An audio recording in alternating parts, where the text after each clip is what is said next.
Peskov já era. Há várias semanas, nos bastidores do Kremlin, circulam rumores de que o principal porta-voz, Dmitry Peskov, não voltará das férias e pode ser enviado discretamente como embaixador. Fontes internas dizem que o cargo de secretário de imprensa de Putin está sendo seriamente considerado para o propagandista Dmitry Kiselev. Parece que é por isso que Peskov começou a aparecer com mais frequência em eventos duvidosos. Mas o sumiço do principal porta-voz é apenas a ponta do iceberg. Que outros problemas graves estão surgindo no círculo íntimo do ditador russo? E o que está acontecendo com ele mesmo? Vamos analisar a seguir. O Kremlin está considerando a candidatura de Dmitry Kiselev para o cargo de secretário de imprensa do presidente. Parece que não é à toa que Peskov tem aparecido cada vez mais em festas bastante duvidosas ultimamente. Putin está em estado de histeria e paranoia. O ditador russo está realizando uma das maiores limpezas em seu círculo íntimo, temendo que seus próprios aliados aproveitem sua fraqueza para tentar tomar o poder. Além disso, a tensão cresce no Kremlin devido ao estado do próprio Putin. Segundo vários relatos, ele está sob forte estresse e seu comportamento mostra cada vez mais sinais de uma profunda crise interna. Enquanto isso, a máquina militar russa continua estagnada devido à falta de pessoal e problemas sistêmicos, apesar das tentativas do Kremlin de mostrar sucesso através da propaganda. Ao mesmo tempo, novos rumores surgem sobre rachaduras no sistema de poder e o crescente nervosismo entre as elites russas, o que apenas reforça a sensação de instabilidade no topo do Kremlin. Tudo isso a seguir. Assista até o fim. Olá, este é o Ucrânia Hoje, eu sou Darina Gutskalo e estas são as últimas notícias.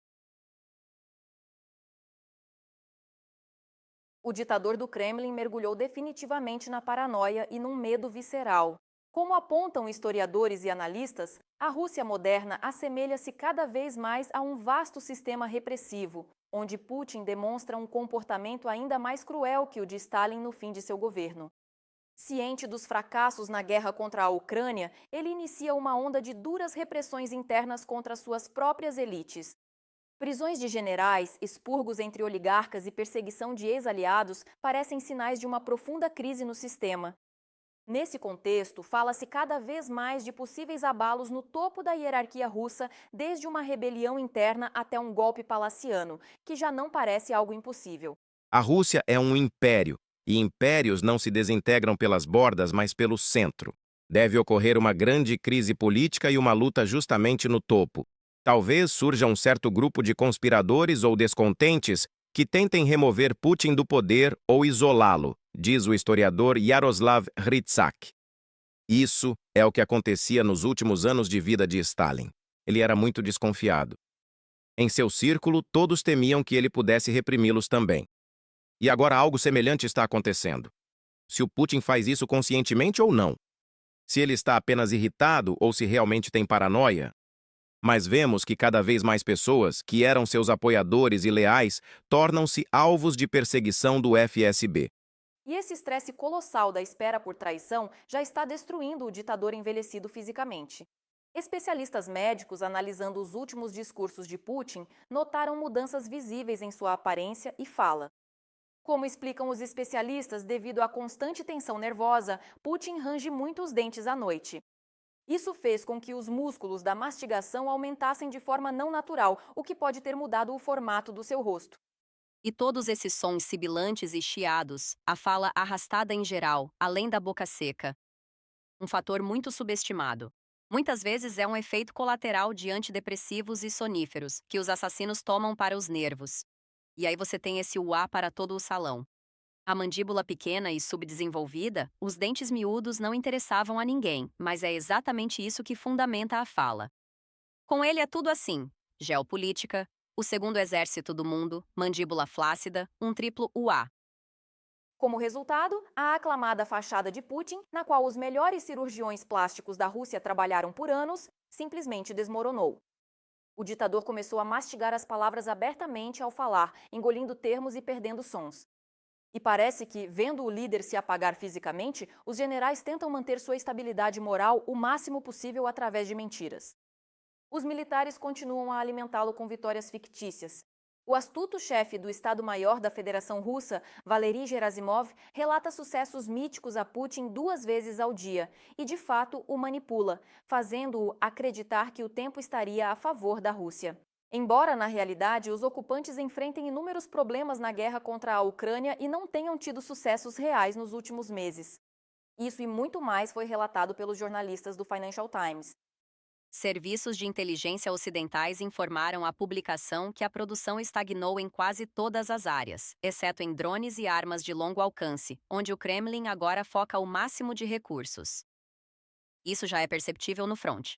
Segundo analistas do Blackbird Group, de fevereiro a maio, a Federação Russa capturou 164 quilômetros quadrados, contra 1.151 quilômetros quadrados no mesmo período do ano passado.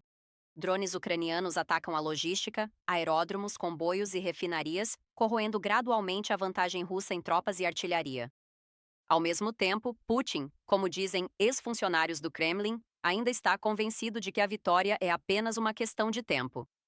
E enquanto Putin tenta manter o poder, o espaço de informação russo já está perdendo a cabeça abertamente devido às humilhações.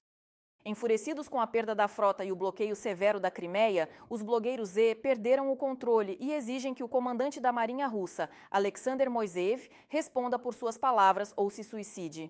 E realmente, por que não garantir o abastecimento da Crimeia pelo mar? Isso é nosso. E quem disser o contrário é logo um difamador. Não precisamos de reforços, não há missões. Pois bem, as missões existem. Os americanos enviavam comboios pelo Atlântico. Será que o ilustre senhor da foto não consegue organizar comboios nesta poça do Mar Negro? Consegue, não é? Em suma, é hora de responder pelas suas palavras e atos dos últimos 5 anos ou por... Ao mesmo tempo, um escândalo enorme estourou na própria capital. O prefeito de Moscou, Sergei Sobyanin, subitamente traiu o chefe. Em seu canal oficial no Telegram, surgiram mais de 500 mensagens com o slogan Glória à Ucrânia, ameaças de que Moscou queimaria e apelos diretos para doar às Forças Armadas da Ucrânia. As postagens foram apagadas após 15 minutos, mas a prefeitura, assustada, não conseguiu inventar nenhuma explicação. Como isso pôde acontecer tão de repente?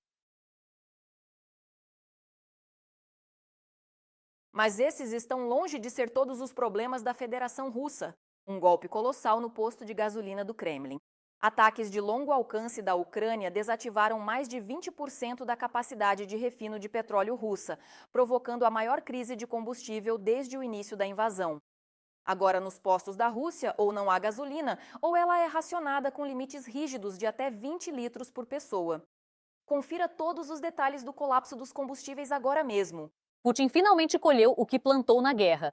A crise de combustível atingiu o coração da Rússia, Moscou e São Petersburgo. No país que por décadas se chamou de superpotência energética, os postos começaram a impor limites para gasolina e diesel. Agora, o combustível é vendido aos motoristas quase como um item escasso, no máximo 20 litros de gasolina e 40 de diesel por pessoa. A ironia é que isso não ocorre no interior, mas nas duas principais cidades da Rússia. A reação dos funcionários públicos é ainda mais curiosa. O governo tradicionalmente garante que não há escassez e que os estoques são suficientes. Mas se realmente há combustível de sobra, por que limitar as vendas? Parece que a burocracia russa inventou outra versão da realidade, onde tanques vazios são chamados de suprimentos estáveis e limites nos postos, ausência de problemas. Até pouco tempo, a propaganda russa zombava das filas de combustível na Ucrânia. Agora, problemas similares atingem a própria Rússia, de Moscou a Rostov, Kazan, Kursk e Volgogrado. E enquanto o Kremlin exalta sua economia, na prática, o país com uma das maiores reservas de petróleo do mundo começa a economizar gasolina. Parece que o maior inimigo do setor de combustíveis russo não são mais as sanções, mas as consequências da própria guerra. A catástrofe atingiu o Tartaristão, uma das principais regiões petrolíferas da Rússia, vice-líder em extração e um dos líderes em refino. Lá, drones atingiram as refinarias de petróleo Taneco e Taifniká. É de lá que o mercado de combustíveis do país é amplamente abastecido. Assim, quando os problemas surgem no coração do refino russo, não surpreende que as consequências cheguem rápido a Moscou e Petersburgo. Acaba sendo bem inconveniente. Os ataques ocorrem a centenas de quilômetros da capital, mas os limites de gasolina já estão sendo impostos perto do Kremlin. O comportamento das próprias gigantes do petróleo torna a situação ainda mais cômica. Até bem pouco tempo atrás, eles garantiam que não havia problemas e que toda a conversa sobre escassez era exagero, mas a realidade se mostrou teimosa. Primeiro, as restrições começaram a surgir na região de Moscou, depois na Nova Moscou, e agora chegaram às maiores cidades do país. Dá a impressão de que as autoridades russas tentam convencer a população de que não há incêndio, enquanto correm com baldes em volta da casa. As regiões que deveriam alimentar todo o país também foram afetadas. Na região de Irkutsk, os agricultores já falam abertamente sobre o risco de falência. Falta diesel, os preços dispararam para níveis recordes e os trabalhos de semeadura simplesmente param em alguns lugares. A fazenda Buretsky já foi forçada a suspender a campanha devido à falta de combustível. Vejam só, uma superpotência energética não consegue abastecer os seus próprios tratores. O problema se mostrou tão sério que começaram a sugerir aos agricultores locais que abastecessem máquinas pesadas em postos comuns. Parece quase uma piada, mas são exatamente essas as ideias que vêm dos funcionários agora. A verdade é que os fazendeiros apenas dão de ombros. Colheitadeiras e tratores enormes fisicamente não podem operar sob tais esquemas. E enquanto os funcionários inventam novas formas de combater a realidade, o diesel quase dobrou de preço desde fevereiro, passando de 100 mil rublos por tonelada. E o mais interessante é que esta já não é uma história local. Interrupções no diesel e restrições na venda de combustível são registradas em pelo menos 25 regiões da Federação Russa.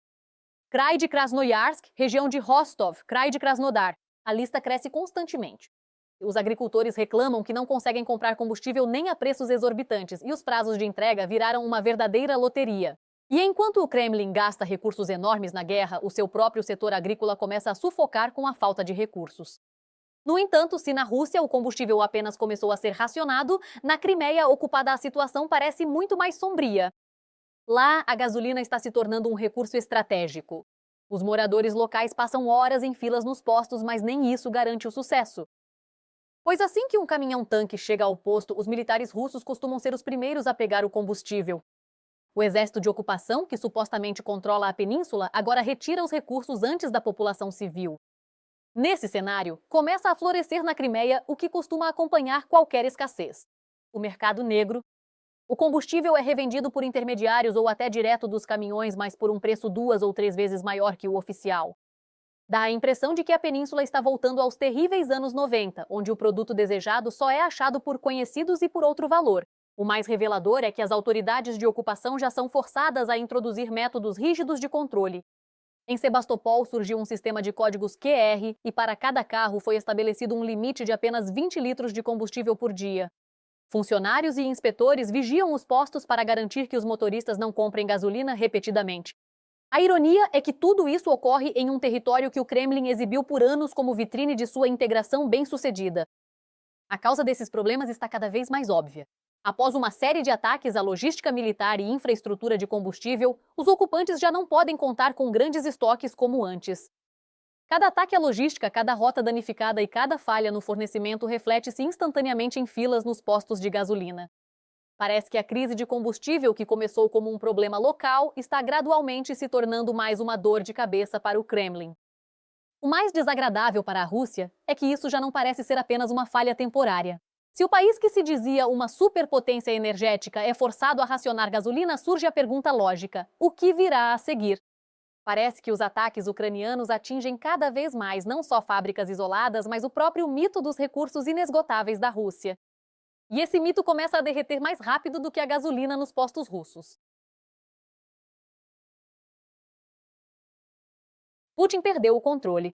No Kremlin, o cheiro de crise está cada vez mais forte, e o mais interessante é que quem soa o alarme já não é a oposição ou especialistas ocidentais, mas gente do próprio sistema russo. Enquanto a propaganda continua a falar de estabilidade e unidade, deputados russos falam abertamente de corrupção, risco de revoltas e insatisfação popular. Enquanto isso, problemas econômicos, ataques de drones ucranianos, falhas na internet e novas sanções só aumentam a pressão sobre o Kremlin. Parece que o governo de Putin tem cada vez mais dificuldade em esconder a realidade, e as rachaduras na fachada da fortaleza tornam-se visíveis até para o próprio governo. Mais detalhes a seguir. Putin está a um passo do colapso. No Kremlin, o cheiro de crise tornou-se mais evidente. E desta vez, não é a oposição que está soando o alarme. Até na Duma russa está cada vez mais difícil esconder o nervosismo. O deputado Vyacheslav Markaev acusou abertamente o Kremlin de corrupção e alertou que a Rússia caminha para uma forte explosão social. Segundo ele, o tempo das ilusões acabou e a responsabilidade por um possível caos recairá totalmente sobre o governo atual. Para um sistema onde funcionários competiam em lealdade a Putin, tais declarações soam como um sinal de alerta vindo de dentro. Mais interessante é que Markaev falou do risco de revoltas em massa e admitiu que a situação no país está cada vez mais instável.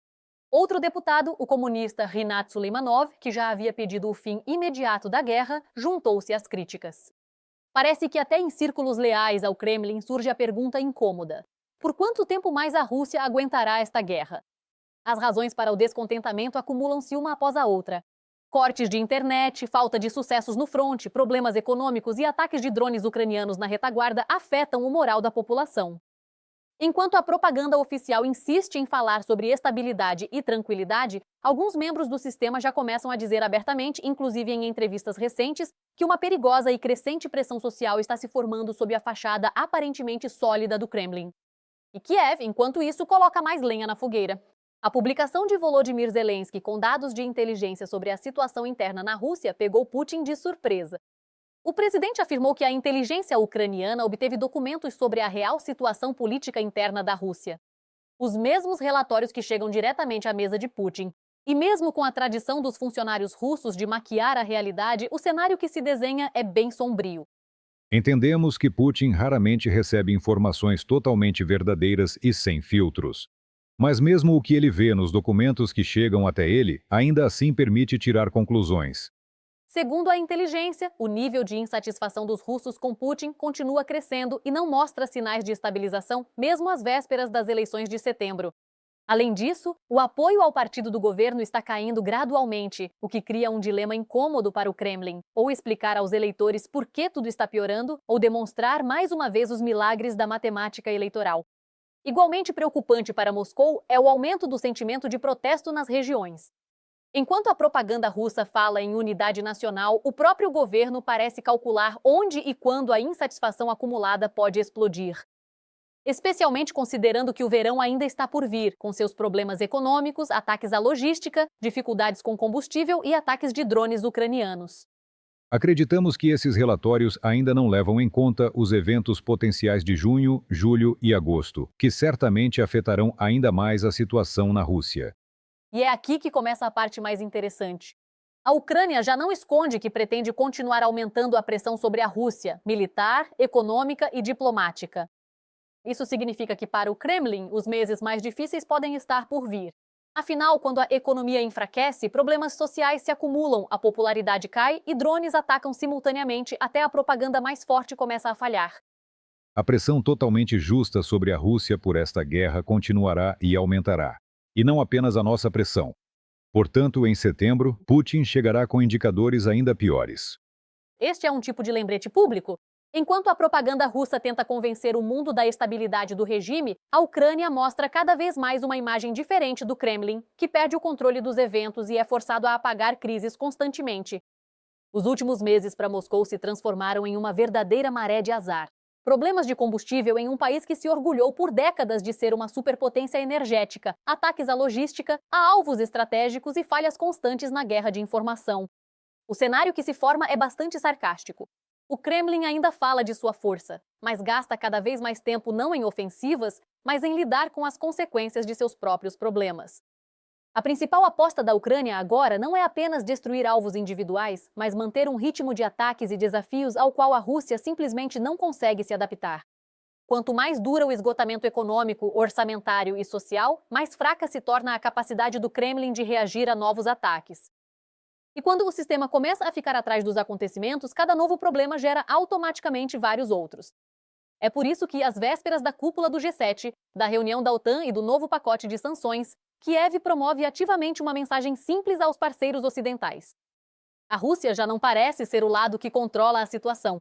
Pelo contrário, há cada vez mais sinais de que os recursos do Kremlin estão se esgotando mais rápido do que eles conseguem esconder. E como se sabe, as pessoas preferem investir em quem é capaz de vencer, em vez de quem tenta explicar seus problemas com as mesmas velhas histórias de propaganda. E o mais desagradável para Moscou é que os problemas estão se acumulando simultaneamente de vários lados.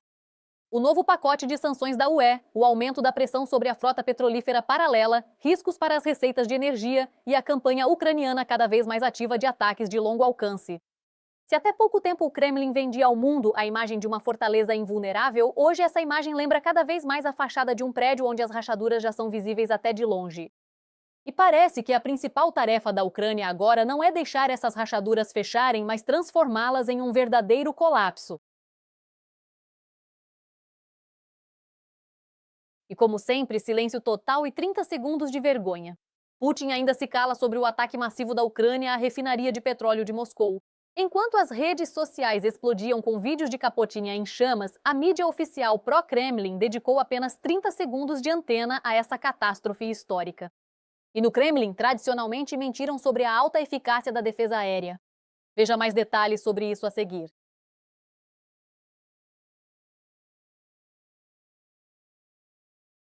Mais um ainda está voando. Mas por que eles estão nos bombardeando? Os moscovitas perderam a cabeça.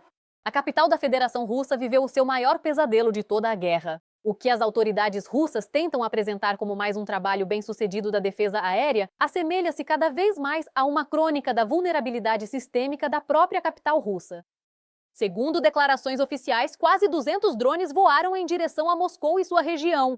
Se para abater tal quantidade de alvos é preciso fechar estradas, interromper o funcionamento de instalações e apagar novos incêndios, surge uma pergunta incômoda.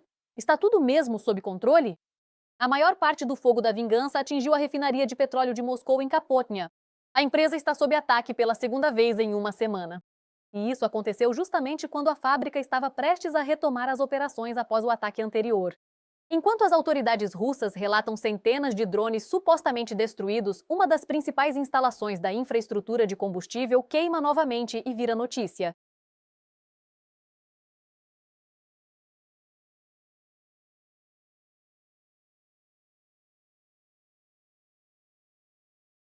Em Moscou, o caos é total, com rodovias bloqueadas, restrições de tráfego, incêndios em centros comerciais e relatórios nervosos de funcionários. A capital, que por anos foi apresentada como o lugar mais seguro da Rússia, lembra cada vez mais uma cidade que vive em regime de alerta aéreo. A guerra, que o Kremlin prometeu um dia travar em algum lugar distante, chega cada vez mais perto das janelas dos próprios russos. Logo após os drones, mísseis também voaram em direção a Moscou. Provavelmente era o Bars. É uma aeronave de alta velocidade com um motor turbojato compacto e uma ogiva de aproximadamente 50 a 100 quilos. Essa combinação permite não só percorrer longas distâncias, mas também criar sérios problemas para os sistemas de defesa aérea do inimigo. O alcance do ataque também surpreende. Segundo informações, o Bars pode operar a uma distância de cerca de 700 a 800 quilômetros. Ou seja, falamos de armas de médio alcance que permitem atingir sistematicamente depósitos, quartéis, bases de petróleo, centros logísticos e outros alvos importantes bem atrás da linha de frente. Mas o maior golpe em Moscou não veio dos drones, veio da realidade. Após o ataque, as redes sociais russas explodiram com pânico, sarcasmo e perguntas desconfortáveis. E enquanto a propaganda falava de alvos abatidos, os próprios russos começaram a lembrar do que o Kremlin preferia esquecer. Foi especialmente doloroso para a propaganda ouvir comentários sobre a lendária Kiev em 3 dias. Os internautas estão zombando abertamente das promessas feitas no início da guerra. Com novas explosões na capital, mais russos perguntam se tudo vai conforme o plano, por que no 4º ano de guerra os drones visitam Moscou regularmente. Os russos estão surpresos com a quantidade de drones ucranianos. De onde vêm tantos drones se nos disseram por anos que todas as fábricas e depósitos foram destruídos? De fato, quando a propaganda vive demais em sua própria realidade fictícia, ela acaba entrando em conflito consigo mesma. Sobrou até para o próprio dono do Kremlin. O vovô do bunker vai ver esse incêndio? Foram essas perguntas sarcásticas que inundaram a rede contra Putin. Parece que os russos não ligam mais para estatísticas oficiais, mas sim para o fato de explosões e incêndios virarem rotina. Enquanto isso, os ucranianos também não ficam atrás na internet. A verdadeira estrela do ataque foi, de repente, o teto de um reservatório. Após o ataque à refinaria de Moscou, um tanque de combustível explodiu com tanta força que o teto foi lançado para o alto. As imagens viralizaram e logo viraram memes nas redes sociais. Os usuários criaram piadas geniais, de OVNIs a fumaça de explosão tirando o chapéu para a ZSU. Não faltaram paródias de imagens virais clássicas. Às vezes, uma única imagem atinge a reputação da propaganda russa tanto quanto o próprio ataque. Pois enquanto oficiais dizem que nada sério houve, a internet já transformou tudo no meme do dia. A capital russa agora vive em estado de alerta constante. Drones chegam, refinarias queimam, o transporte para e os relatórios oficiais tentam explicar o inexplicável. O Kremlin fala em controle. Moscou vê fumaça e estradas bloqueadas, e o abismo entre essas duas realidades só aumenta. que você acha desses eventos? Deixe sua opinião nos comentários. Dê um like e fique por dentro das principais notícias. Tem muito mais vindo aí. Até a próxima!